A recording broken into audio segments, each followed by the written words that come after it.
Hi, it's Robert F. Kennedy Jr. here, your HHS secretary.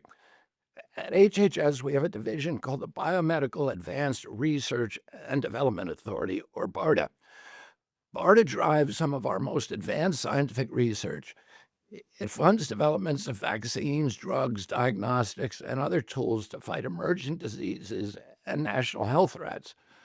Over the past few weeks, BARDA reviewed 22 mRNA vaccine development investments and began canceling them.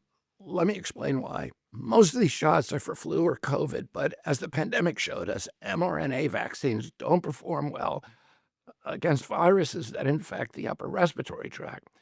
Here's the problem: mRNA only codes for a small part of the viral proteins, usually a single antigen.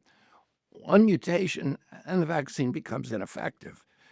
This dynamic drives a phenomena called antigenic shift, meaning that the vaccine paradoxically encourages new mutations and can actually prolong pandemics as the virus constantly mutates to escape the protective effects of the vaccine. Millions of people, maybe even you or someone you know, caught the Omicron variant despite being vaccinated. That's because a single mutation can make mRNA vaccines ineffective. The same risk applies to flu.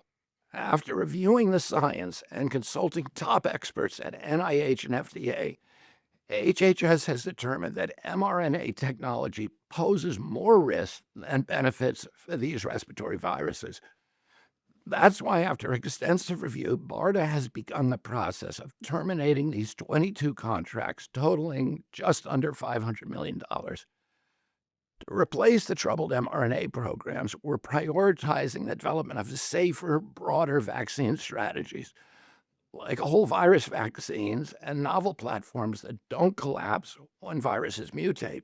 Let me be absolutely clear: HHS supports safe, effective vaccines for every American who wants them. That's why we're moving beyond the limitations of mRNA for respiratory viruses and investing in better solutions. Thank you. Produced by the U.S. Department of Health and Human Services.